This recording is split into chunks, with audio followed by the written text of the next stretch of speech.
Hello friends, ഇതാണ് rover P475.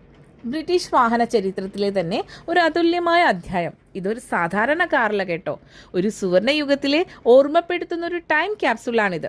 ഇതിൻ്റെ Cyclops head ലാംപ്സും leather ഇൻറ്റീരിയേഴ്സും rover 75 എന്ന ഈ പോസ്റ്റ് വാർ ലക്ഷറിയെ ഒരു പുതിയ ലെവലിലേക്ക് കൊണ്ടുവന്നു. 2.1 ലിറ്റർ എഞ്ചിനോട് കൂടിയ ഇതിൻ്റെ ഔട്ട്പുട്ട് എന്ന് പറയുന്നത് 75 ഹോഴ്സ് പവറാണ്. ടോപ്പ് സ്പീഡ് ആണെങ്കിലോ 129 km/h ആണ്. 4 സ്പീഡ് മാനുവൽ ഗിയർ ഉള്ള ഇതിന് ലേറ്ററായിട്ട് വന്ന മോഡലുകളിൽ ഓപ്ഷണലായിട്ട് ഓട്ടോമാറ്റിക് ഗിയറും ഉണ്ടായിരുന്നു.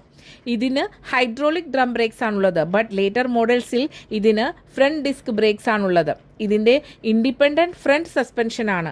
ഇതിൻ്റെ യുണീക്ക് ഫീച്ചേഴ്സ് എന്ന് പറയുന്നത് ഇതിൻ്റെ സൈക്ലോപ്സ് സെൻട്രൽ ഹെഡ് ലാംപ്സും ഫുൾ സ്റ്റീൽ ബോഡിയും compared to previous wood frames designs. പിന്നെ എലഗൻ്റ് ആയിട്ടുള്ള ബ്രിട്ടീഷ് സ്റ്റൈലിംഗ് വിത്ത് ക്രോം ഗ്രിൽസും സൂയിസൈഡ് റിയർ ഡോർസുമാണ് ഉള്ളത്. അതായത് 2024 മാർക്കറ്റ് വാല്യൂ വെച്ചിട്ട് ഇതിൻ്റെ പ്രൊജക്ട് മോഡലിന് $3000 മുതൽ $7000 വരെയും, ഗുഡ് കണ്ടീഷൻ ആണെങ്കിലോ $10000 മുതൽ $18000 വരെയും, ഷോറൂം കണ്ടീഷൻ ആണെങ്കിൽ $25000 മുതൽ $35000 വരെയുമാണ് വില വരുന്നത്. ഇതിൻ്റെ കൺസർവേറ്റീവ് ആയിട്ടുള്ള സോളിഡ് ഡിസൈൻ കാരണം ഇതിന് ആൻറ്റി റോവർ എന്ന ഒരു നിക്ക് നെയിം കൂടി കൊടുത്തിട്ടുണ്ട്.